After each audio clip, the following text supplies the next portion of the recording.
Muito bom isso. E eu tenho uma expectativa no meu coração e uma convicção que a palavra vai ser como um fogo nesse gás, meu irmão. Vai explodir, amém? Aleluia. Eu vim aqui hoje para apertar o botão vermelho que tem em cada um de vocês. Um botão vermelho que o diabo colocou assim: não aperte de jeito nenhum. Esse botão vermelho é a ativação do seu chamado, meu irmão. Eu vim aqui para ativar você para o seu chamado. Eu vim aqui para dar o start no seu chamado. No nome de Jesus, o seu ministério, a sua vida espiritual, ela nunca mais, meu irmão, vai ser a mesma a partir da noite de hoje. Nunca mais, meu irmão. Se você já tem entrado no seu chamado, entrado no seu ministério, prepare para o ministério de poder, de sinais e maravilhas, meu irmão. Os adolescentes, os jovens aqui, eu quero que você faça só uma coisa quando você sair daqui. Libere a paixão que Deus está colocando dentro do seu coração. Libere essa paixão que Deus está colocando dentro do seu coração. Eu quero que quando você sair daqui, você simplesmente mesmo, bem simples, que você libere tudo que Deus vai depositar dentro de você aqui, em toda oportunidade que Deus te der. E se você fizer isso, eu tenho certeza que a sua faculdade, o seu colégio não vai ser mais o mesmo. Que o seu trabalho, a sua empresa vai ser incendiado pelo poder da glória de Deus. Se você soubesse o tamanho do poder que habita dentro de você, meu irmão. A Bíblia diz que o poder que opera em nós, que habita em nós, é o mesmo poder que ressuscitou Jesus dentre os mortos. É muito poder, meu irmão. Esse poder tirou Jesus das regiões mais baixas da terra, lá do mundo dos mortos, e levou Jesus até o lugar mais alto, no trono de Deus. Esse poder que resgatou Jesus, segundo Efésios, é o poder que opera em mim e você, meu irmão. Se esse poder tirou Jesus das regiões mais baixas da terra e colocou ele no lugar mais alto, o que esse poder não pode fazer na sua vida, meu irmão? Pastor, minha autoestima está lá embaixo, meu ministério está lá embaixo, eu estou no fundo do poço. É desse poder que você precisa, meu irmão. Esse poder vai tirar você desse lugar e vai te colocar nos lugares altos. Na verdade, eu vim aqui para te contar uma boa nova. É que ele já fez isso e você não sabe. É que esse poder, quando levou Cristo das regiões mais baixas e levou ao trono de Deus, a Bíblia diz que quando Cristo chegou naquele lugar, Cristo não se assentou sozinho, Cristo se assentou comigo e com você. Ou seja, Cristo não ressuscitou sozinho, Cristo ressuscitou em poder e em glória, como diz o apóstolo Paulo, que quando subiu aos céus, Ele não subiu sozinho, nós subimos com Ele, meu irmão. Você está mais vivo que você pensa. Se você nasceu de novo, se você não nasceu, você vai morrer primeiro, amém? Mas vai dar tudo certo. Aleluia, glória a Deus.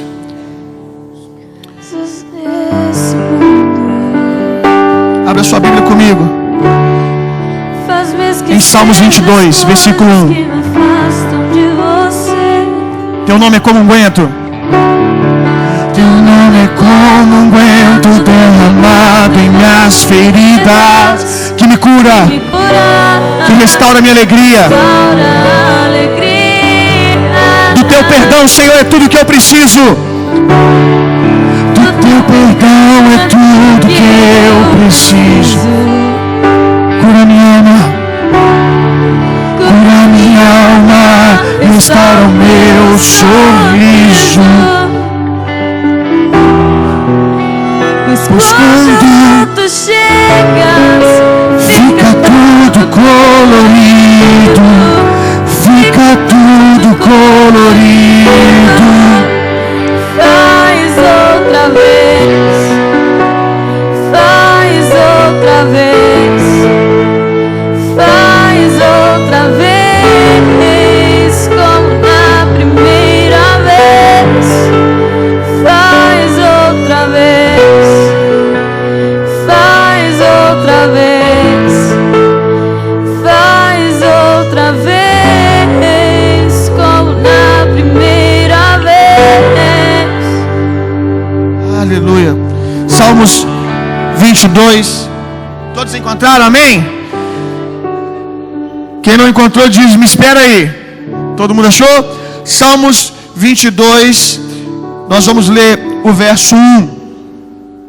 Deus meu, por que me desamparaste? Por que se acham longe de minha salvação as palavras do meu bramido? Vamos ler de novo verso 1, capítulo 22. Deus meu, por que me desamparaste? Por que se acham longe de minha salvação as palavras de meu bramido? Quem aqui algum dia na sua caminhada ministerial, ou quem sabe você ainda nem conhece Jesus de perto, você foi convidado por alguém e você já se sentiu desamparado? Quem aqui já se sentiu assim algum dia? Numa fase da sua vida, pastor, eu me senti sozinho uma fase da minha vida. Ou você talvez está se sentindo sozinho agora, mesmo nesse ambiente do Espírito, mesmo nesse ambiente de glória, que o Consolador está aqui, amém? A gente esquece que o Espírito Santo ele não veio só para derramar dons e poder, mas ele veio para nos consolar, para nos preencher, amém? Para que nós nunca caminhássemos sozinhos. Mas talvez nesse ambiente de glória, nesse ambiente de presença, onde está todo mundo aqui, ou a grande maioria envolvido, adorando a Deus, interagindo com o Espírito Santo, você está no seu coração: eu estou me sentindo sozinho, eu estou me sentindo desamparado. O Salmo 22, eu não sei se você sabe, mas na verdade o Salmo 22, 23 e 24 são salmos proféticos, são salmos messiânicos. O que quer dizer isso? Esses salmos estão falando a respeito de quem? A respeito de Jesus. Quem já sabia disso? Que o Salmo 22, 23 e 24 falam a respeito de Jesus. Essa palavra com certeza falou ao coração de Davi também, na situação atual que ele estava. Mas essa palavra é uma palavra profética. Se você ler o Salmo 22, você vai fazer isso em casa, não agora, mas se você ler o Salmo 22, 23 e 24, você vai perceber que está narrando a trajetória de Jesus. Está narrando todo o período da crucificação de Jesus. Salmo 22 é o início dele na cruz. Salmo 23, ele vai falar o quê? Senhor, refrigera minha alma. Vamos ler o Salmo 23, você conhece de cor? O Senhor é meu pastor e nada me faltará. Deitar-me faz em verdes pastos, guia-me mansamente em águas tranquilas, refrigera minha alma. Quando Jesus está dizendo isso, qual o momento da fase da crucificação ele está? Ele está indo ao mundo dos mortos. Qual que é o Salmo 24? O Salmo 24 não é dúvida para ninguém. Todo mundo aqui sabe que o Salmo 24 é uma narrativa de Cristo vitorioso na sua redenção, entrando no céu. Amém? Muitas canções falam isso, não é? Levantai, ó porta, as vossas cabeças, para que entre o Rei da Glória. Quem é esse o Rei da Glória? É o Senhor forte e poderoso, que nunca perdeu uma batalha. Então o Salmo 22, 23, 24 é o início da crucificação e o final dela, que é a redenção, que é a vitória de Cristo. Amém? Você está feliz não, meu irmão? Ele venceu por você e você venceu com ele. Você está feliz, só que você está prestando atenção, é isso? Amém. No Salmo 22, essa declaração, eu vou provar para você que ele é um salmo messiânico. Essa declaração, você já ouviu essa declaração em outro lugar, a não ser nesse texto do Salmo 22? Quem já ouviu isso em outro lugar na Bíblia? Deus meu, por que me desamparaste? Quem já ouviu isso em outro lugar? Eu já li isso em outro lugar, que não foi em Salmos. Vamos ler de novo. Aleluia, você vai ler em voz alta aí o Salmo 22, versículo 1. Deus meu, por que me desamparaste? Quem disse isso, meu irmão? Quem disse isso? Será que ele disse mesmo? Você acha que ele disse? Você acha que ele disse? Eu acho que ele disse. Abra sua Bíblia comigo lá em Marcos, no capítulo 15. Aleluia. Eu vou ficar aqui embaixo que eu tenho medo de altura. Marcos 15, verso 34, 33 e 34.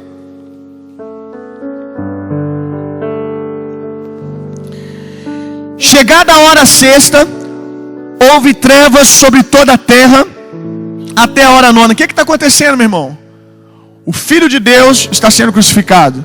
E no meio do dia, num horário que era para estar um sol rachando, a terra ficou em trevas, meu irmão. Vamos ler o Salmo, todo mundo já achou? Salmo 33, desculpa, Marcos 33, capítulo 15. Chegada a hora sexta, houve trevas sobre toda a terra, até a hora nona. A hora nona chamou Jesus em alta voz: Elohim, Elohim, lama sabachthani, que quer dizer: Deus meu, por que me desamparaste? É o suficiente para você entender que o Salmo de Davi é profético e messiânico, que está falando a respeito de Jesus? Se você continuar lendo o Salmo 22, você vai perceber, há um momento que ele fala dos touros de Baçã, quando ele se sente cercado. Isso aconteceu com ele, quando os soldados o cercaram.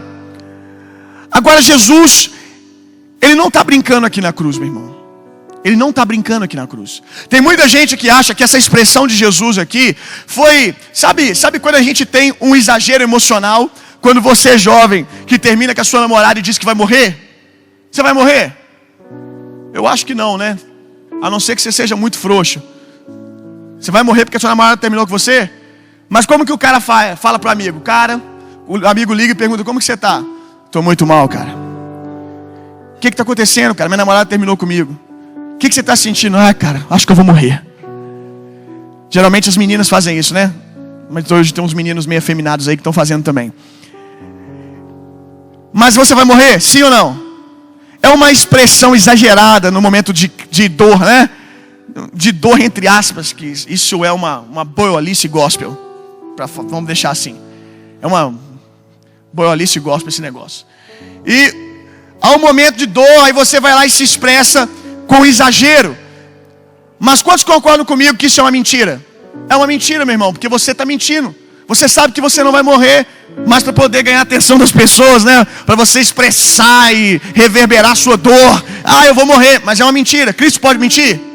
Cristo iria mentir, meu irmão? Mesmo no auge da dor, ele ia dizer, oh, eu estou desamparado. E no fundo ele não estava. Se ele está dizendo que ele foi desamparado, meu irmão, é porque ele foi. Não é o pastor William que está dizendo, é ele que está dizendo na cruz. Se o que ele disse, ele não disse, ele mentiu. Foi profundo. Você entendeu? Filosofei aqui agora. Se ele não disse, não sei nem falar de novo. Alguém gravou o que eu falei aí? Se ele não disse o que ele disse, ele mentiu. É isso? Rapaz, não entendi nada que eu falei. Mas tá bom, você entendeu, tá tranquilo. Meu irmão, se o que ele disse não é verdade, se o que ele disse foi só um exagero, Cristo mentiu. Se ele mentiu, ele pecou. Se ele pecou, o plano de resgate foi por água abaixo. Se foi por água abaixo, nós estamos tudo lascados aqui agora. Isso aqui tudo é uma mentira. Na verdade, ele não nos redimiu. Nós estamos em pecado aqui agora e o inferno nos aguarda. Mas ele falou mentira ou falou verdade? Se ele disse que ele foi desamparado, meu irmão.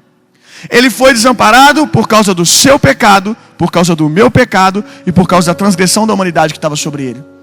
Ali no Getsêmani, quando Cristo está no Getsêmani, ele diz para o Senhor, Senhor, se possível, afasta de mim esse cálice, que é o cálice da ira de Deus. Quando Jesus toma o cálice da ira de Deus, deixa eu te fazer uma pergunta, Deus pode se relacionar com o pecado? Sim ou não? Se Deus não pode se relacionar com o pecado, quanto mais com o pecado inteiro da humanidade. A Bíblia diz em 2 Coríntios 5, 21, que aquele que não conheceu o pecado, Deus o fez pecado por nós. Deus não colocou um pecadinho em cima de Jesus. Deus o fez o próprio pecado. Há quem diga que na cruz Deus virou o rosto porque ele não podia ver o seu filho sofrer. Mas eu creio que Deus tentou achar Jesus, meu irmão, mas só viu trevas, só viu o meu pecado e o seu pecado o envolvendo. Cristo na cruz foi desamparado para que você nunca mais fosse desamparado. Sabe o que eu aprendi um dia, lendo esse texto? Eu aprendi a nunca mais dizer que eu fui desamparado. Eu te perguntei aqui, não se sinta constrangido em falar que você já se sentiu desamparado, porque eu também já havia me sentido muitas vezes, mas antes de receber essa revelação. Mas quando eu li esse texto, eu entendi que ele foi desamparado para que eu nunca fosse. Eu decidi falar o seguinte: toda vez que eu estou me sentindo desamparado, ao invés de eu soltar, Senhor, por que me abandonaste? Alguém aqui já deve ter falado isso.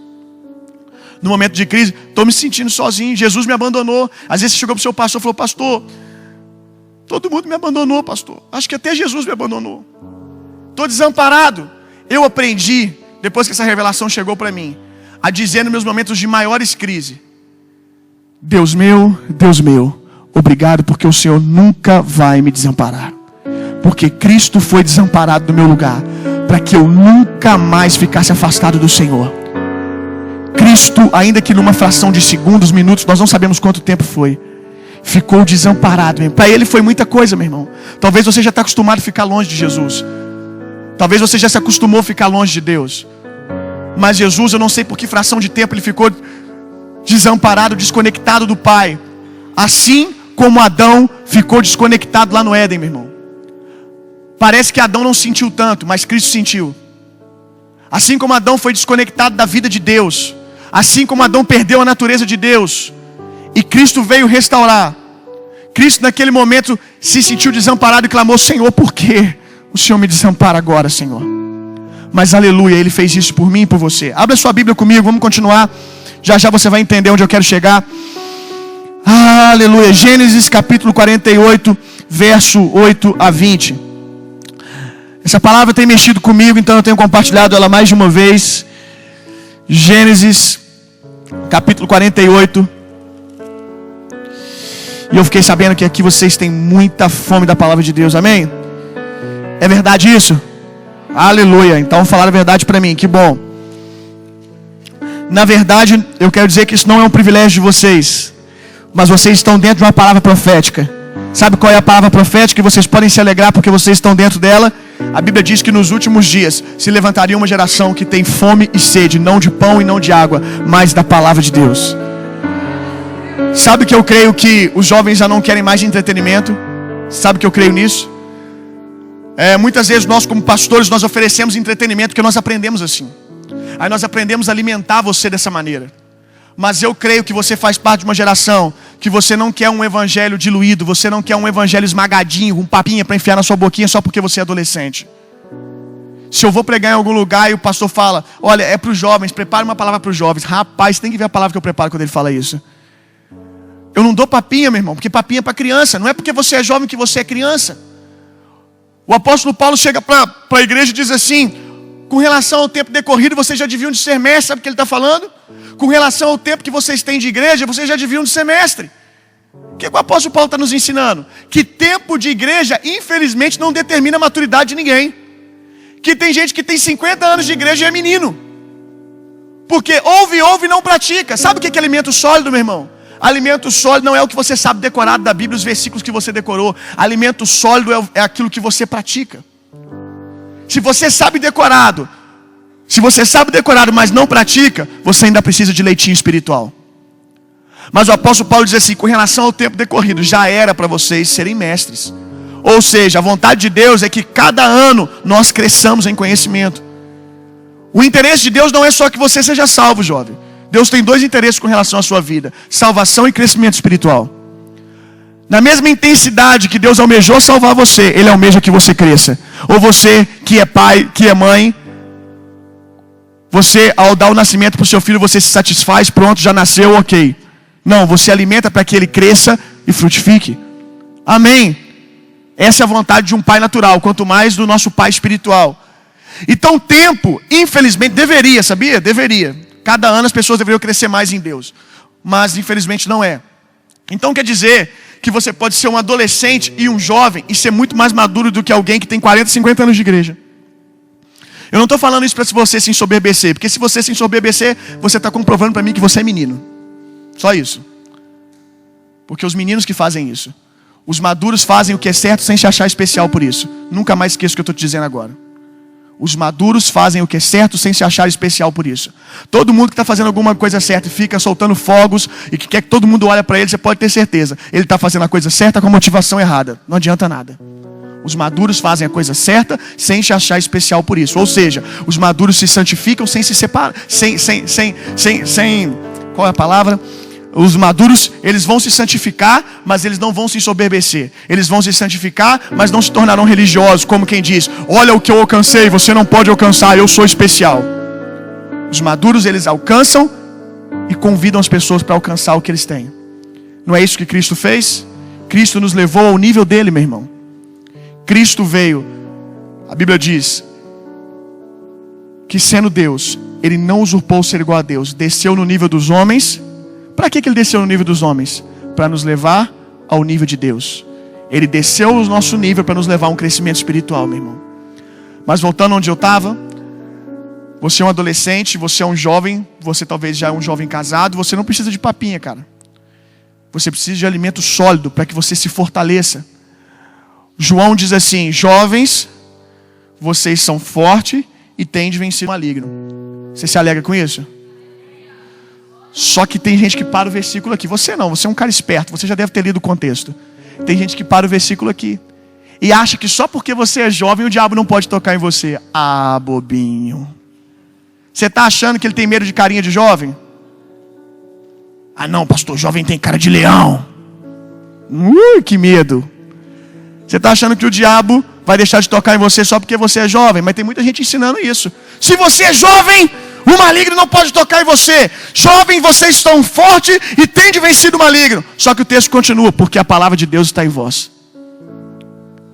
Ele está falando de um grupo de jovens. Ele não está falando de todo jovem.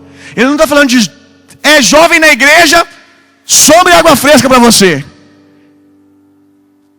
Ele não está dizendo isso. Ele está falando de um grupo de jovens daquela igreja. Jovens, vocês são fortes e têm vencido o maligno, porque a palavra de Deus habita em vós. Então, você quer ser um jovem vitorioso? Quer ser uma influência nessa geração? Entra na palavra e deixa ela entrar em você, meu irmão. Se envolve com a palavra. Eu creio que nesses dias, esse é o meu comissionamento, e é o que está acontecendo aqui. Nós estamos treinando uma geração de adolescentes e jovens que serão líderes poderosos na sociedade, meu irmão. Serão líderes que poderão assumir qualquer lugar na sociedade sem se corromper, porque a palavra de Deus habita no coração deles. Porque eles foram forjados na palavra. Não serão homens fracos na moral. Não serão homens de ânimo dobre. Uma hora é uma coisa, outra hora é uma coisa. Porque foram jovens forjados na palavra e não no entretenimento, meu irmão. Jovens que foram forjados na palavra, em experiências em Deus. Sabe por que muito jovem desvia e acha o evangelho chato? Porque tem muito pastor, não aqui, porque aqui eu sei que vocês gostam muito de Bíblia. Porque tem muito pastor por aí oferecendo entretenimento. E entretenimento enjoa, meu irmão. Mas a palavra de Deus permanece para sempre. Entretenimento muda. Uma hora é uma coisa, outra hora é outra. É moda, é igual cabelo. Um dia você tá black power e outro dia você muda. Você já viu a foto do seu pai e da sua mãe? Tava na moda aquilo, filho. Você já viu a foto do seu pai e da sua mãe com 20 anos? Era moda aquilo, meu irmão. Por que você não está usando agora? Porque moda passa. Já viu o cabelinho, como é que era o cabelinho do seu pai? Nosso pai do céu. O cabelinho do meu pai, black power, a calça aqui em cima. As mulheres usavam as calças de 2 palmos de fecho. O negócio fica assim, ó. Já viu foto da sua mãe? Umas camisas gigantes. E nas fotos eles estão assim, ó. Abafando, tirando onda. Mas passou, meu irmão. Seu pai já cortou o cabelo de um jeito, cortou de outro. Aí agora caiu, ficou aquilo lá. Mas geralmente todo pai corta o cabelo de um jeito, corta de outro, inventa um monte de moda. E depois que tem filho, vai amadurecendo, todo mundo entra no asa delta. Corte asa delta. Faz o básico. Eu estou inventando moda, uma hora eu invento moda, raspa a cabeça, deixa crescer. Cabelo a gente vai cortando, é moda.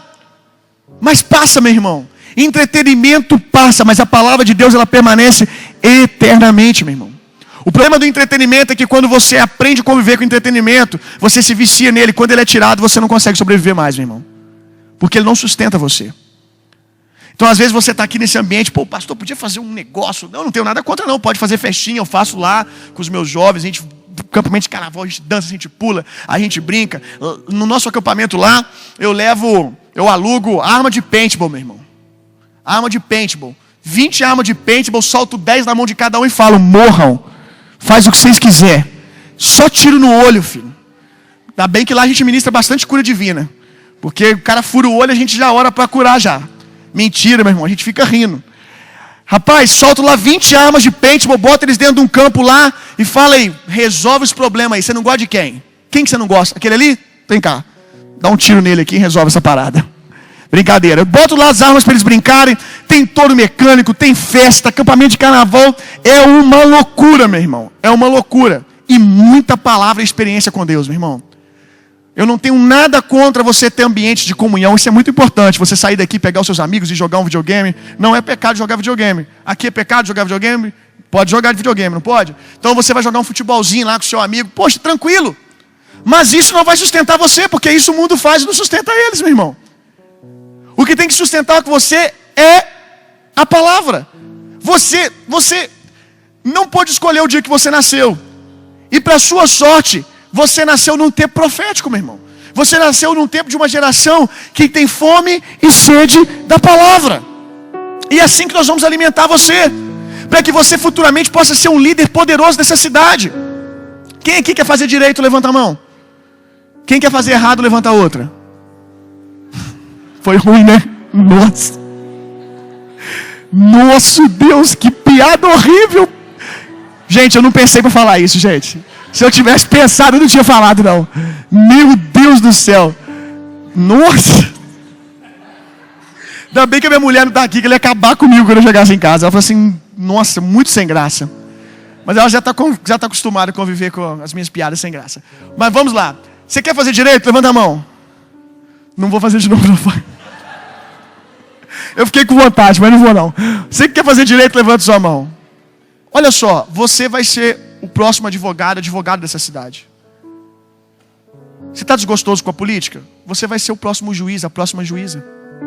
Nós estamos preparando uma geração para governar essa cidade, meu irmão. A gente não está brincando não, cara.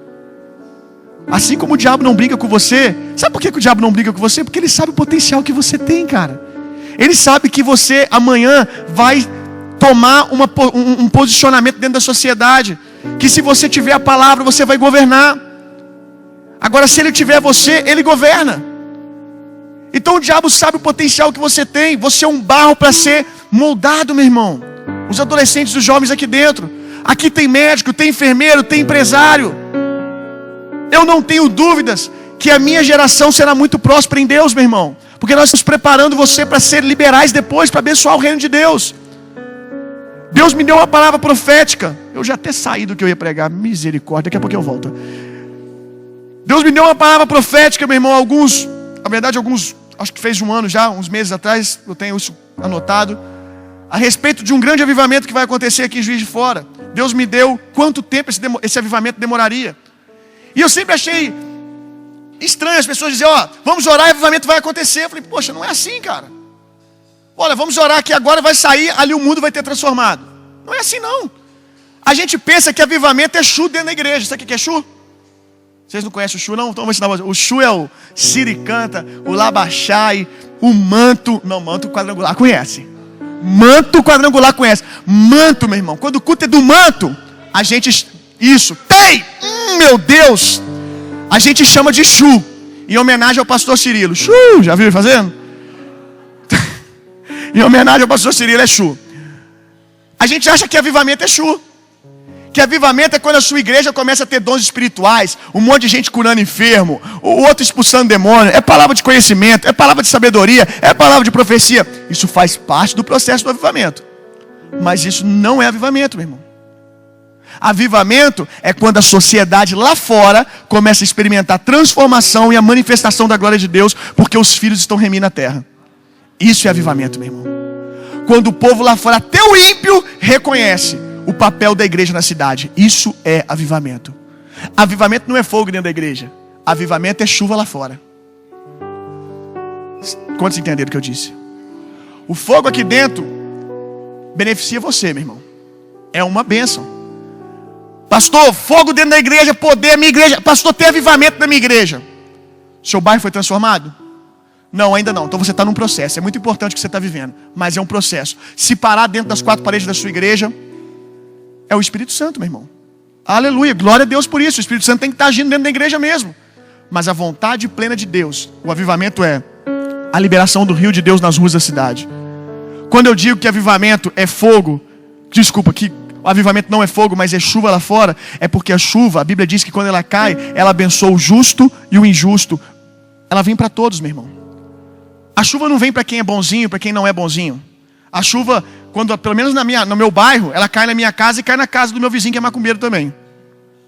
Eu nunca vi chuva cair só lá em casa. Quando a chuva vem, ela abençoa o bairro inteiro. Sabe o que é avivamento? Um derramamento de uma graça comum, aonde toda a cidade é beneficiada pela manifestação da justiça da igreja. Amém? Até o ímpio é abençoado com o avivamento, meu irmão. Eu desafio você, pastor, eu acho que não. Eu desafio você, estuda a história dos avivamentos, que você vai ver o que aconteceu.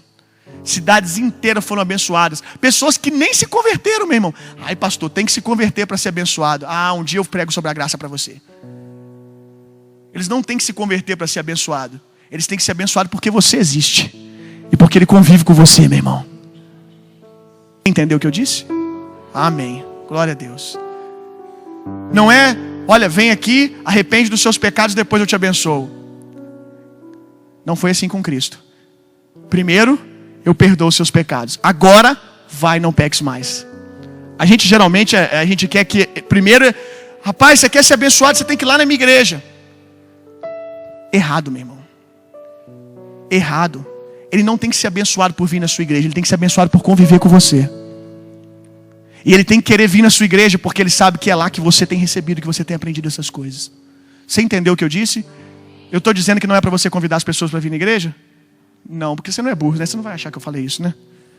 Amém. Glória a Deus, então. Vai ficar tudo certo.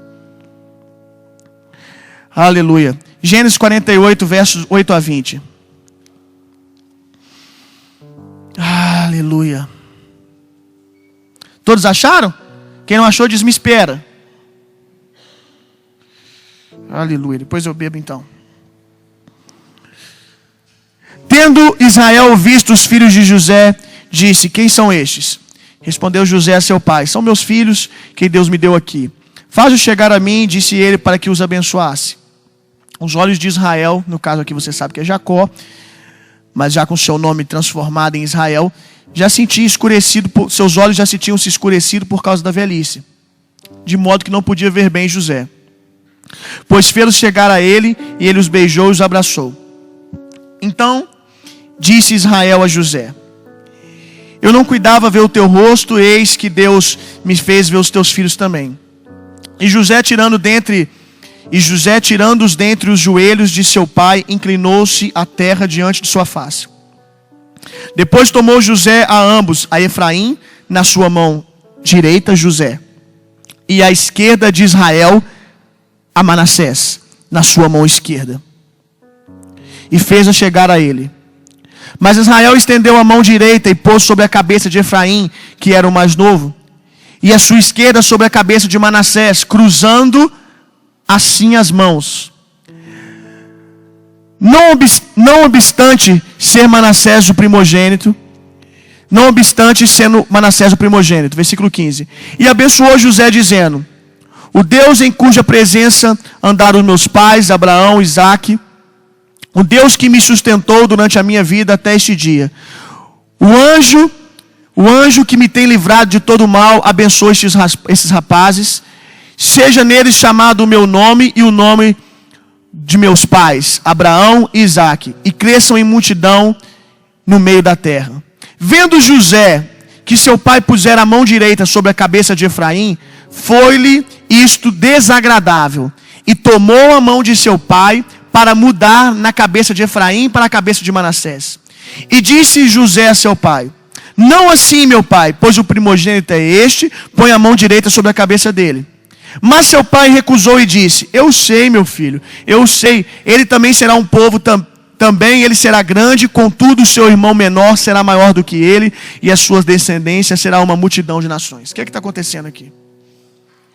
Faz parte da cultura, fazia parte da cultura, do contexto religioso que Israel vive, que José vivia, o primogênito receber a bênção maior, a bênção da primogenitura. Você sabia disso, né? Que o primogênito, quem que é o primogênito? O filho que nasceu? O filho que nasceu primeiro, então, ele recebia a bênção da primogenitura, ou seja, ele recebia a herança, ele recebia o governo que estava sobre a sua família. Quem que é o filho primogênito aqui? O filho primogênito é Manassés. Diga comigo, Manassés. Manassés é o filho primogênito. Quem que é o segundo filho? Efraim. Então quem, dentro do contexto religioso, dentro do que era normal naqueles dias, quem deveria receber a bênção da herança? Manassés. Por quê? Porque Manassés nasceu primeiro. Manassés, todos os dias da vida dele, ele esperou por esse momento. Com certeza, quando pequeno, ele ouviu o pai dele dizer do grande dia. Isso aqui é muito mais importante que uma festa de 15 anos. Isso aqui é muito mais importante que uma festa de 18 anos. Isso aqui é o momento mais importante da vida de Manassés. Ele esperou a vida inteira para receber essa unção. Quando ele cresceu, o pai dele olhou para ele, viu que era um menino, levantou e falou: esse aqui é o meu herdeiro. Esse aqui vai carregar todas as bênçãos. E quando Efraim nasceu, o pai levantou e falou: esse é Efraim. Ponto final. É assim mesmo. Porque Efraim é o segundo filho. Manassés sempre ouviu que ia chegar um dia, ele ia ser abençoado na mão direita, que é a mão da primogenitura. A mão direita é a mão da bênção. Manassés cresceu ouvindo o dia que ele ia chegar diante do avô, diante do pai, e ele receberia a bênção da herança. E Efraim cresceu ouvindo o quê? A mão que sobra vai na sua cabeça, Efraim. Efraim cresceu sempre sendo o segundo em tudo, sabendo que porque ele nasceu errado, preste atenção nisso, porque ele nasceu errado, ele jamais poderia ser o primeiro. Não dá para mudar isso. Manassés nasceu primeiro, é a ordem das coisas, ele é o primogênito. Quem sabe um dia Efraim chegou para Manassés, para o seu irmão, e falou assim: cara, por que você vai ser abençoado? E Manassés disse: simples, eu nasci certo, você nasceu errado. Pai, chega o Efraimzinho. Efraimzinho chega para José e fala: pai, por que a herança tem que ser de Manassés? Eu sou um filho tão bonitinho. Poxa, olha para mim, pai, sou bacana, sou obediente. E José diria para ele: você pode ser o cara mais obediente do mundo, mas você não pode mudar os fatos. Você nasceu segundo, você será o segundo. Ele pode ser obediente a vida inteira, ser o melhor filho do mundo, que no final Manassés pode ser o pior, mas ele vai receber a bênção porque ele nasceu certo e Efraim nasceu errado. Então nesse dia aqui, meu irmão, foi um dia de muita festa para Manassés. Para Efraim foi um dia de vergonha, porque Efraim saiu de casa sabendo que ele ia ver o seu irmão receber todas as bênçãos e o que sobrar ia vir sobre a cabeça de Efraim. Eu não sei se você já leu umas outras passagens, e você vai perceber que quando alguém vai abençoar o seu filho, eles ficam proferindo um monte de bênçãos, já viu? Você vai ser bendito no campo, você vai ser bendito no seu trabalho, você vai ser bendito nisso, você vai ser bendito naquilo. Olha, os seus inimigos não vão poder resistir a você, as suas fronteiras serão fortes e abençoadas, os seus filhos serão como leões do campo. Eles começam a falar aquelas loucuras, né? Como um cervo pulando, uma coisa muito doida. Eles começam a fazer umas viagens, né? E vai ser isso, e vai ser aquilo, como andorinhas voando. Essa aqui é por minha conta. Ele começa a falar um monte de coisa, vai abençoando, abençoando, abençoando, abençoando, abençoando, e fala bênção que não cabe mais. Eu não sei de onde que eles tiram tanta bênção para abençoar o filho. E eu chego com meu pai e falo bênção, ele fala: Deus te abençoe. Pô, eu fico frustrado com isso, gente. Eu leio a Bíblia, os pais lá ficam meia hora abençoando. Eu chego com meu pai: bênção, pai. Aí às vezes ele está distraído, hã? Bênção, pai. Hã? Bênção. Deus abençoe. Tá bom, amém. Tipo Efraim, né? É o que sobrou. Mas sobre o segundo filho, era assim: o primeiro vinha e ficava ali meia hora. Você será abençoado nisso, você será abençoado naquilo, você será abençoado não sei o que lá, não sei o que lá, não sei o que lá. Se fosse nos dias de hoje, você vai ser o melhor na faculdade, você vai ter o melhor carro, você vai ter um grande rebanho, você vai ser um grande fazendeiro, você vai ser isso. E ficava proferindo um monte de bênção. Aí chegava no segundo filho, ele já estava cansado, aí ele botava a mão esquerda. E você? O resto é seu, garotão. Deus abençoe. Que resto? Já abençoou tudo o outro lá.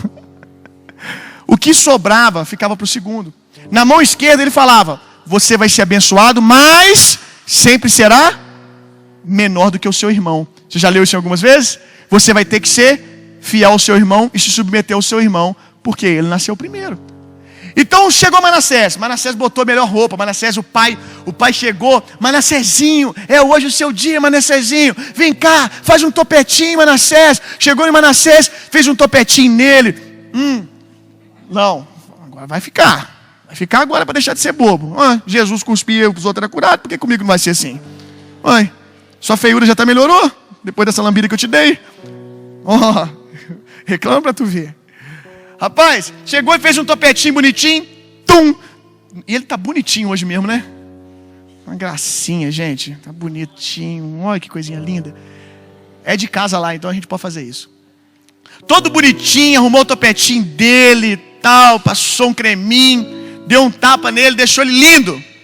Vambora, Manassés, bota o seu melhor tênisinho. Aí Manassés botou o melhor tênisinho. Aí veio Efraim: e aí, pai, que roupa que eu coloco? Gente, é claro que eu estou conjecturando, isso não está na Bíblia. E aí, pai, que roupa que eu coloco? Qualquer uma aí. Hoje a noite não é sua, Manassés. A noite, Efraim, hoje a noite é de Manassés, é a noite do seu irmão. Agora, a narrativa é bíblica.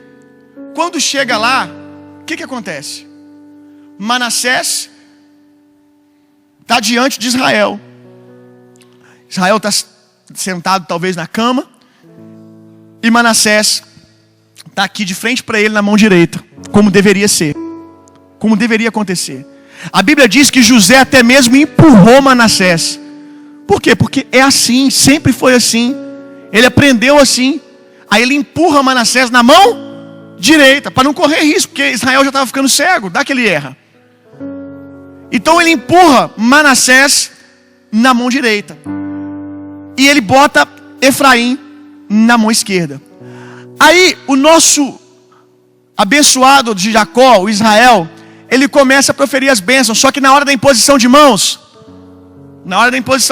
ele deveria colocar a mão no primogênito e a segunda mão no segundo. Mas o que ele faz? Profeticamente, meu irmão, aquele dia foi sobrenatural. A primeira vez que isso acontece. O nosso amigo Israel, ao invés de colocar a mão direita na cabeça de Manassés, ele cruza as mãos, meu irmão. Pum. Quando ele cruza as mãos, José diz assim: pai, não é assim. E você tem que saber de uma coisa: o diabo sempre vai dizer para você essa frase: não é assim. Ele vai dizer: você não.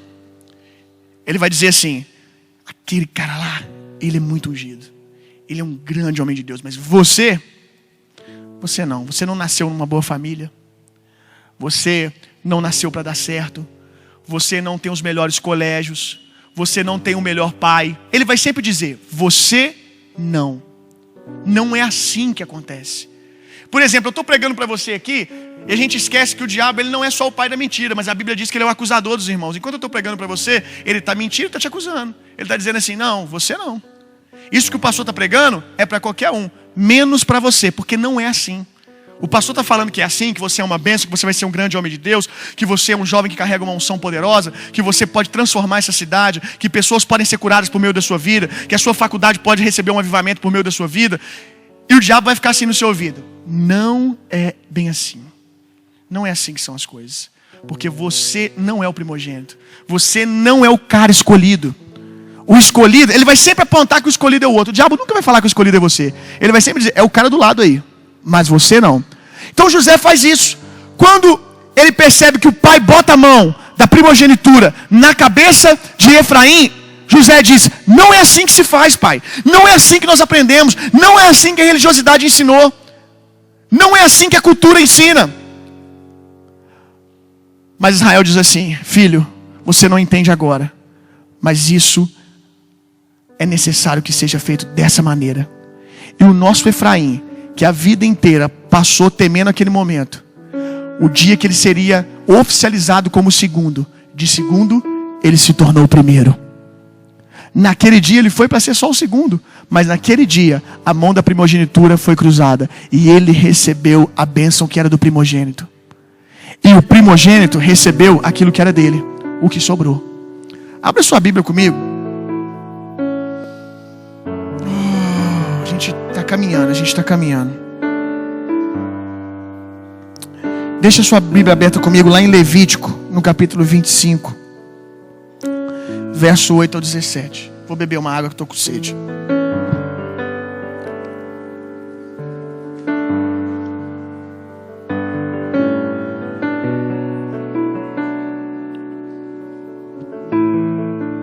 Essa palavra hoje, a gente está aquecendo as turbinas, já já a gente vai voar.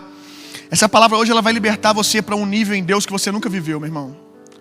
Você vai discernir o tamanho do amor de Deus por você hoje e nunca mais você vai se sentir sozinho e vai duvidar do potencial que Deus colocou dentro de você por causa dessa palavra hoje. Lembra que eu disse que a sua vida nunca mais vai ser a mesma depois de hoje? Você nunca mais vai conseguir pensar da mesma maneira. Escuta o que eu estou te dizendo. Você nunca mais vai conseguir ler a Bíblia como você lia. Você nunca mais vai conseguir se relacionar com Deus como você se relacionava. A sua vida, ela vai entrar num nível de entendimento em Deus. É simples a palavra, mas ela vai ativar você. Eu acho ela simples. E eu acho que é por isso que ela é poderosa. Porque ela é simples. Essa palavra, ela vai ativar você para um nível em Deus que você não faz ideia, meu irmão. Que você não faz ideia. Na verdade, a gente menospreza a importância do conhecimento. Por isso que muitos jovens não crescem, porque eles desprezam o conhecimento. E a Bíblia diz que quem faz isso é muito tolo. Deixa eu te dizer uma coisa, você só vai desfrutar daquilo que você conhece, meu irmão. Você só desfruta daquilo que você conhece. Se você não sabe, eu já dei esse exemplo em algum lugar, talvez você já esteve.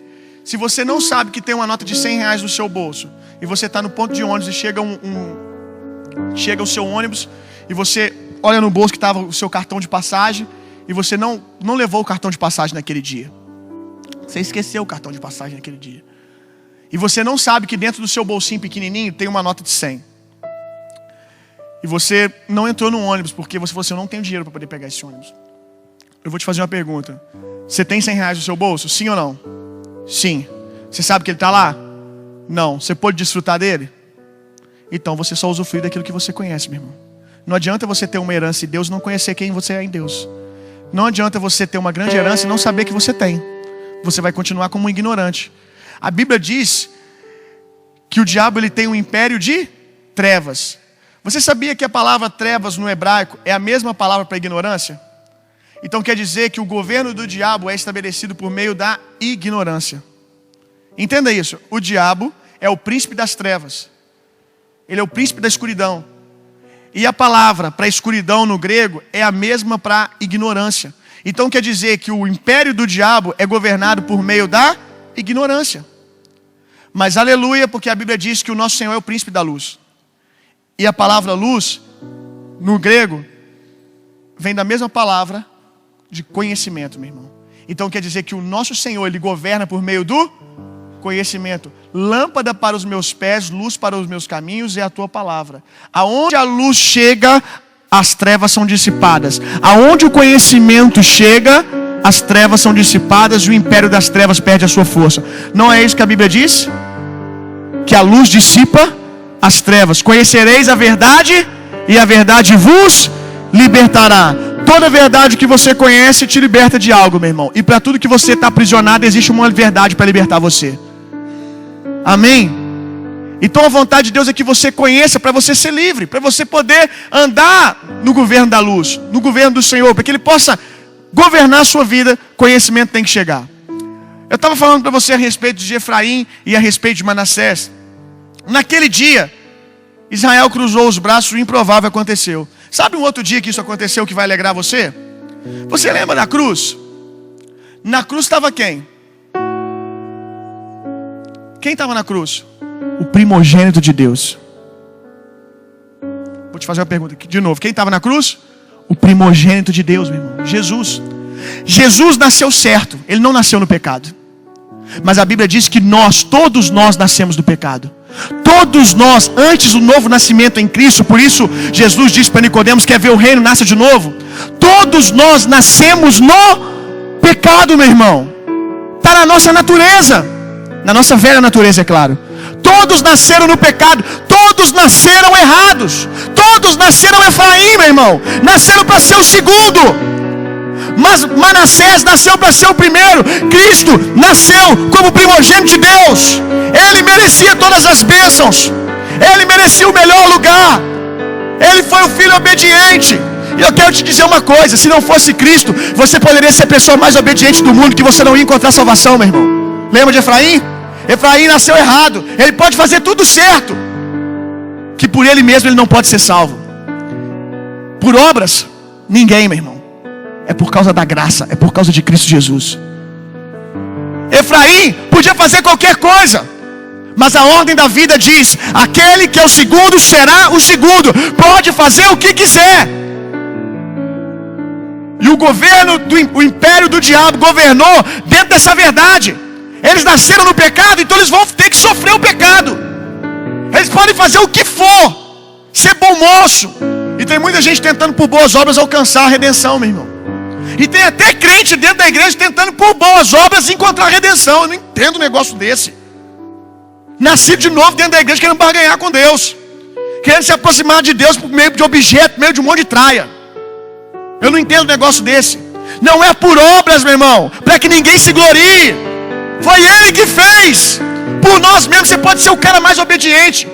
Eu conheço pessoas não nascidas de novo, que são pessoas excepcionais, mas serão pessoas excepcionais, que se não abrirem o coração para a salvação, se ninguém pregar para eles, são pessoas excepcionais que vão para o inferno. Sabe aquele cara que você fala assim, só faltava ser crente? Você conhece um cara assim? Só faltava ser crente, ou seja, é bom pai, é bom tudo, mas por ele mesmo ele não pode ser salvo, só Cristo pode redimi-lo. Quantos estão entendendo o que eu estou dizendo? Aleluia. Essa palavra está alimentando você, jovem? Naquele dia, sabe quem era você na cruz? Você era o cara do lado. Quem era o cara do lado? O ladrão. Você. Eu e você. O ladrão estava ali justamente? Sim ou não? Sim. Cristo estava ali justamente? Não. Naquele dia que a multidão, que o nosso amigo Herodes chegou lá e gritou. Foi Herodes mesmo, né? Agora me deu um branco.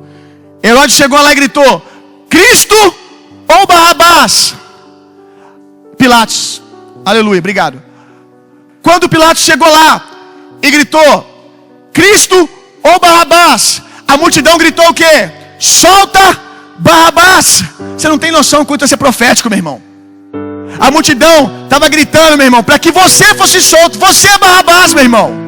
Você é Barrabás. Você é aquele que cometeu um crime. Você é aquele que tinha um motivo para estar lá. Aquela cruz não era para Cristo, aquela cruz era para Barrabás. Ela não tinha o tamanho de Jesus. Você sabia disso? Ela tinha o tamanho de Barrabás. Você é Barrabás, meu irmão.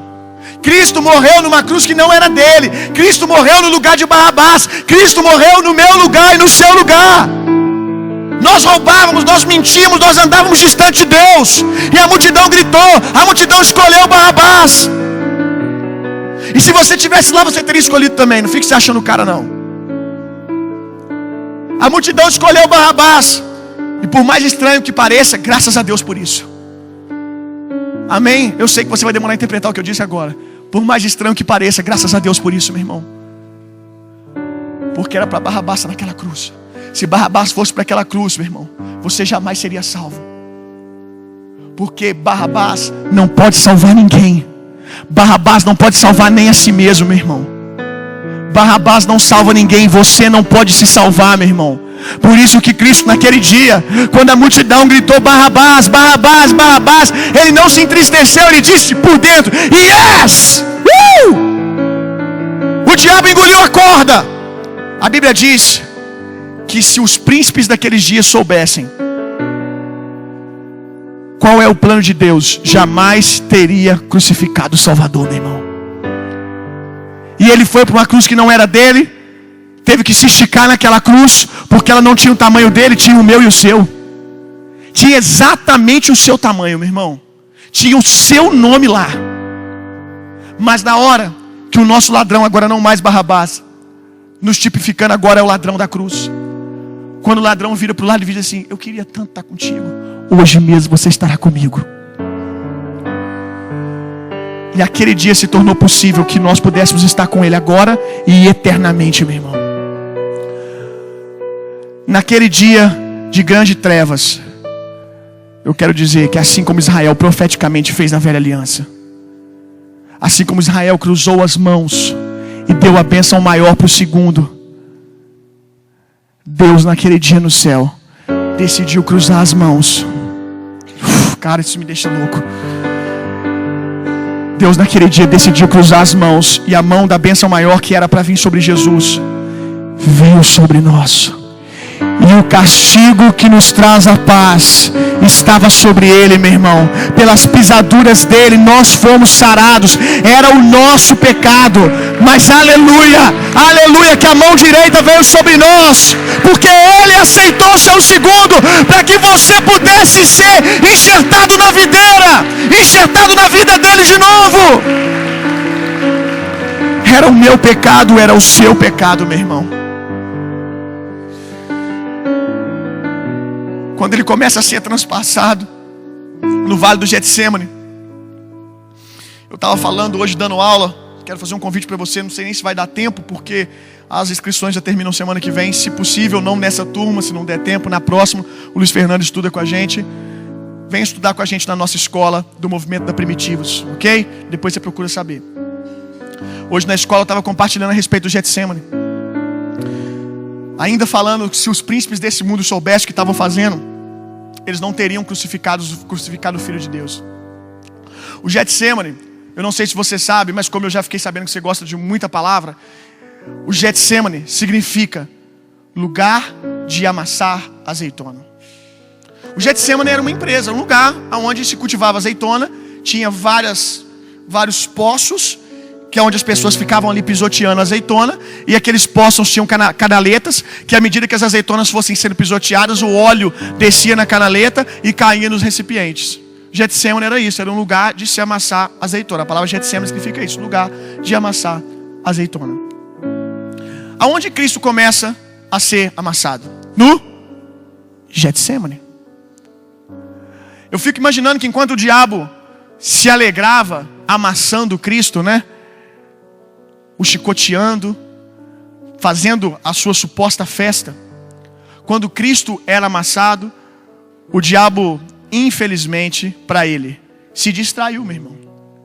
Você já teve um relacionamento com alguém, já ficou sabendo de alguém que quando ficou com muita raiva perdeu o norte? Aí a pessoa fala, nossa, eu fiquei tão nervoso que eu não sei nem o que eu estava fazendo. Não sei nem o que eu fiz, talvez você já passou por isso. A pessoa perde o controle, ela se distrai, ela sai de si. O diabo, ele caiu na sua própria maldade, meu irmão. Ele na sua maldade, ele se empolgou em bater, em transpassar o Filho de Deus. Ele ficou empolgado porque ele é ruim. Então ele foi se empolgando, batendo e esquecendo do plano de Deus perfeito, meu irmão. Porque quando a azeitona é amassada, o que sai da azeitona? O azeite. Quando a azeitona é amassada, para que ela dê a unção, para que ela dê o óleo, ela precisa ser amassada. Quando ela é amassada, a vida que está nela jorra, meu irmão. E ela vai cair em algum recipiente. À medida que Jesus era amassado, pisoteado no Getsemane, o diabo ficou olhando demais porque ele estava fazendo em Jesus e esqueceu de olhar a valeta. De olhar que na valeta, enquanto ele batia, enquanto ele ria de Jesus, a valeta estava descendo o óleo da unção. João diz em 1 João, no capítulo 2, verso 20, que todos nós temos a unção do santo. Sabe por quê? Porque à medida que ele era pisoteado, à medida que ele era amassado, o óleo jorrava e caiu em algum recipiente, que deve ser você. Caiu em você, meu irmão, encheu você. A Bíblia diz que Cristo, no meio do seu sofrimento, ele olhou para o futuro e se alegrou no fruto do seu trabalho. Porque enquanto o diabo se alegrava em açoitá-lo, Cristo olhou e viu o óleo indo na direção da canaleta. Ele viu, vai valer a pena. Eu estou sendo pisoteado e amassado, mas após mim virão aqueles que vão transtornar o mundo e que vão sacudir a terra. Depois de mim, eu sou o primeiro, mas por causa de mim, muitos igual a mim virão. Aleluia! Sabe por quê? Simples, porque Deus cruzou as mãos. Porque Deus decidiu naquele dia dar a bênção maior para você. E Cristo levar tudo que você tinha de ruim, e você levou a própria vida de Deus. Cristo já veio logo anunciando. O anúncio profético de Cristo foi: eu vim para vos dar vida e vida em abundância. Você aqui já sabe que vida é zoe aenos, que quer dizer vida do tipo de Deus, vida eterna. Cristo está dizendo: eu vim para dar a vocês a minha própria vida. Eu vim para dar a vocês a minha própria vida, e eu vou carregar a morte de vocês. Aleluia. Lá em Levítico, traz uma narrativa para a gente ganhar tempo. Eu não vou ler, você vai anotar aí para mim agora. Levítico, se você está anotando, você vai ler em casa. Levítico, capítulo 25, verso 8 ao 7. Levítico, verso 25, verso 8 ao 7. Você vai ler em casa depois.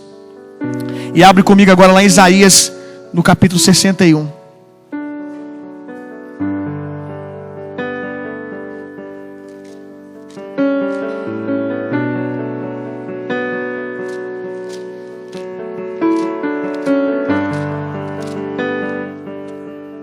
Eu queria ter mais tempo para a gente mergulhar nisso, mas eu preciso ainda ministrar sobre a sua vida. Depois você lê em casa. Levítico, no capítulo 25, está fazendo uma narrativa do que a Bíblia chama de ano do jubileu. Pastor, o que é o ano do jubileu? é mais ou menos o seguinte: lá em Israel era assim. Se você ficasse devendo para alguém, vou resumir, ok? Um outro dia a gente mergulha nisso e fala sobre todos os detalhes. O ano do jubileu é o seguinte: se você se tornasse escravo de alguém, como era a maneira de você se tornar escravo em Israel? O seu exército perdeu uma batalha e você se tornou escravo de Israel, ou então você comprou algo que você não conseguiu pagar. Então a sua vida agora vai pagar a sua dívida. Ou seja, você comprou uma fazenda, você não conseguiu pagar, você vai trabalhar durante muitos anos para poder pagar aquela dívida. Então quem tinha uma dívida tinha que sair da sua casa, largar sua parentela, largar os seus bens e ir servir durante 49 anos a pessoa a qual ele devia. Só que Deus disse algo: no ano 49, eu quero que vocês comecem a proclamar o ano do jubileu. O que é a proclamação do ano do jubileu? O que é o ano 49? No ano 49 tocava uma trombeta em Israel. Tocava o shofar. E quando trocava o shofar, o povo começava a se alegrar, meu irmão. Porque se dava início ao ano do jubileu. O que é o ano 49? O ano 49, todas as dívidas têm que ser perdoadas, meu irmão. Não interessa o quanto alguém te deva. Se chegou no ano 49, você tem que liberar ele para voltar para sua casa. Só que durante o ano 49 até os 50 ele ficava ainda como escravo. Só que com uma condição: no ano 49 aos 50 ninguém trabalha. É só festa em Israel. Durante um ano eles celebram, meu irmão. Durante um ano. Por quê? Porque cada mês que vai passando eles vou voltar para casa. Falta tantos dias para me voltar para ver minha família. Falta tantos dias para me pegar minhas terras de volta. Falta tantos dias para me ter de volta tudo que eu perdi. Falta tantos dias para me ter restituição. Aí no ano 50 a trombeta tocava de novo. Pão! Todos voltavam. Os escravos eram livres e todos voltavam para suas famílias. Era o ano do jubileu, o ano aceitável do Senhor. Isaías 61 faz uma narrativa, Levítico explica em detalhes, mas Isaías 61 faz uma linda narrativa. O Espírito do Senhor está sobre mim, porque o Senhor me ungiu para pregar boas novas aos quebrantados, enviou-me a curar os quebrantados de coração e proclamar libertação aos cativos e pôr em liberdade os algemados, a apregoar o ano aceitável do Senhor e o dia da vingança do nosso Deus, e consolar todos os que choram, e pôr sobre os que em Sião estão de luto uma coroa em vez de cinzas, óleo de alegria em vez de pranto, vestes de louvor em vez de espírito angustiado, a fim de que se chamem carvalhos de justiça, plantados pelo Senhor para a sua glória. Isaías está falando do ano do jubileu profético, que haveria um dia que o Messias viria e ele ia determinar um ano aceitável do Senhor, o ano do jubileu eterno. Ou seja, ninguém ia ser mais senhor de ninguém, ninguém ia ser escravo, e muito mais do que de homem para homem, mas ele iria resgatar o seu povo, e aqueles que eram escravos do diabo seriam uma vez livres para sempre, meu irmão. E o diabo teria que devolver tudo que ele roubou. Agora abra sua Bíblia comigo, aleluia, lá em Lucas capítulo 4. Jesus, ele está saindo do deserto. Ele foi cheio do Espírito Santo, e agora, levado pelo Espírito Santo no deserto, ele vence toda sorte de tentação. E logo quando ele sai do deserto, ele vai para a sinagoga. Quando ele chega na sinagoga, como de costume, eles entregam para ele a Torá, o livro da lei, para que ele possa ler e trazer uma meditação para o povo. Não sei se você sabe, Jesus era um mestre da lei. Ele tinha posição na sinagoga. Lucas 4, verso 16. Indo para Nazaré, onde fora criado, entrou num sábado na sinagoga, segundo o seu costume, e levantou-se para ler. Então lhe deram o livro do profeta Isaías. Abrindo o livro, achou o lugar onde estava escrito. Olha onde Jesus foi ler: o Espírito do Senhor está sobre mim, pelo que me ungiu para evangelizar os pobres. Enviou-me para proclamar libertação aos cativos e restauração de vista aos cegos, para pôr em liberdade os oprimidos, apregoar o ano aceitável do Senhor. Versículo 20. Tendo fechado o livro, devolveu ao assistente e sentou-se. E todos na sinagoga tinham olhos fitos nele. Sabe o que aconteceu aqui? Quando Jesus se assenta, todos colocaram os olhos fitos nele, e alguns versículos adiante, eles vão tentar matar Jesus. Mas poxa, Jesus só leu o livro de Isaías, só isso, foi só isso que aconteceu. Primeiro que o texto diz que ele leu como ninguém nunca leu. Mas aqui tem um detalhe. Quando Jesus leu o livro de Isaías, ele está dizendo: isso se cumpriu hoje. E há quem diga, e eu sinceramente acredito, que quando a Bíblia está dizendo que Cristo se assentou, ele se assentou na cadeira do Messias. Toda sinagoga tem uma cadeira com uma mesa, tem uma mesa com uma cadeira, que até hoje nas sinagogas, não sei se você já foi numa sinagoga, eu já fui, quando você vai na sinagoga tem uma cadeira lá que ninguém pode se assentar, porque é a cadeira que o judeu está esperando Jesus vir se assentar nela, é o lugar dele. Nesse dia, quando Cristo leu esse texto, quando ele se assentou, há quem diga que ele se assentou na cadeira do Messias. Pastor, e se ele não se assentou? A Bíblia diz que nesse dia se cumpriu. Veio sobre ele o encargo do ano do jubileu, meu irmão. A palavra está dizendo que durante o ministério de Cristo, ele fez uma coisa, meu irmão. Durante o ministério de Cristo, ele andou na terra anunciando o quê? O reino de Deus é chegado. Está chegando o reino de Deus. Sabe o que Cristo está falando? Ei, gente, fica tranquilo, vamos festejar. Está chegando o ano da libertação. Jesus andou na terra por toda parte, fazendo o bem, desfazendo as obras do diabo. E a Bíblia diz que aonde ele chegava era festa, meu irmão. Quando aconteceu o ano do jubileu?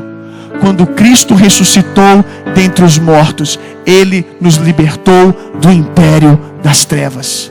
Nos libertou do império das trevas, da escravidão do diabo, e nos transportou para o reino do Filho do seu amor. Deixa eu te dizer uma coisa, meu irmão. Por que você vai viver como escravo se você foi livre? O apóstolo Paulo diz assim: como pode vocês terem sido livres do jugo da lei, agora voltar para a escravidão? Você sabia que lá em Israel, depois que alguém ficava 49 anos escravo, no ano 50 ele era livre? Aí sabe o que o cara fazia no ano 51? Ia lá e devia de novo. Maluco, não é não? Ia lá e fazia uma outra dívida. Aí ele ia ficar preso de novo. O apóstolo Paulo está falando, eles são malucos, e maluco é a gente também. Quando sai da liberdade que Cristo nos deu para voltar para o jugo da escravidão de novo, meu irmão. Cristo nos libertou, para que nós vamos voltar de novo para o jugo da escravidão, meu irmão? Se a nossa dívida está paga, para que a gente vai entrar em dívida com o pecado de novo? É o ano do jubileu, meu irmão. É o ano de você entender que você foi livre e começar a liberar pessoas também. No ano do jubileu ninguém tem dívida com ninguém. Talvez você está aqui e tenha uma dívida com alguém. Deixa eu te contar uma coisa, sua dívida é ilegal. Por mais que essa pessoa te fez algum mal, por mais que essa pessoa te prejudicou, nada justifica. É o ano do jubileu. É o ano do jubileu, meu irmão. Essa pessoa merece ser livre. Tem gente que está carregando alguém preso no coração, não libera perdão, não gosta de fulano, não gosta de ciclano, não gosta do meu pai, não gosta da minha mãe. Eu tenho uma mágoa e eu fico segurando isso. Ei, meu irmão, ano do jubileu, libera essa pessoa, meu irmão. Como você quer ser livre, sendo que você não libera as pessoas? Como que você quer que Cristo te liberta, mas você não libera perdão para o outro? Se você quer ser liberto, faça isso você também. Liberte as pessoas, meu irmão. Não aprisione ninguém com você. É ano do jubileu, meu irmão. Sabe de que eu estou falando aqui do início até agora? De redenção, meu filho. Nós fomos redimidos. Nós somos tragos de volta.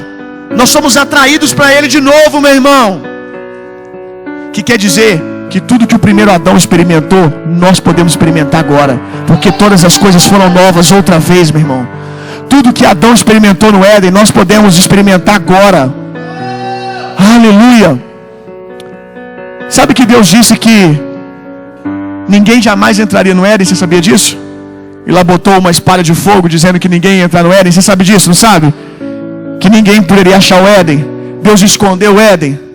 Deus disse que ninguém poderia entrar no Éden, mas não disse que o Éden não poderia entrar em ninguém. Tempo para você pensar. Deus disse que ninguém poderia entrar no Éden, mas Ele não disse que o Éden não poderia entrar em ninguém.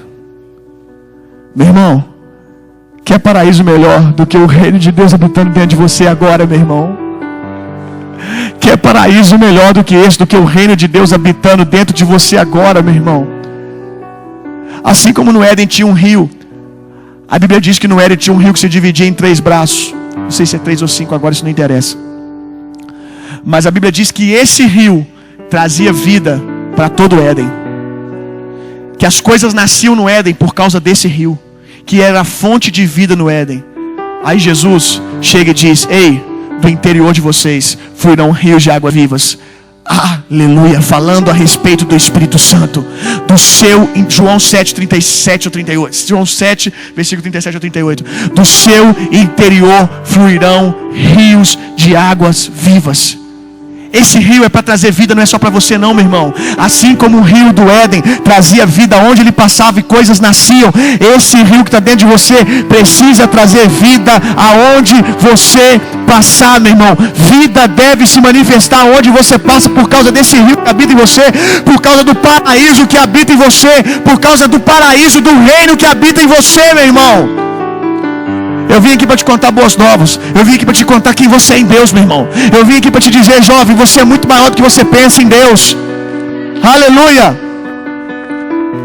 Ai, pastor, eu sou tão pequenininho, coitadinho de mim. Deixa eu dizer uma coisa para você. A Bíblia diz que céus e terras não contiveram a glória de Deus. A Bíblia diz que Deus não quis habitar em templos feitos por mãos humanas. Eu quero te falar uma coisa para você. O templo de Salomão foi enorme, mas não coube Deus lá dentro, meu irmão. Esse templo aqui é muito bonito, mas Deus não quer habitar nesse templo. Mas por algum motivo, Ele quis habitar dentro de você. Você é muito maior por dentro do que você imagina, cara.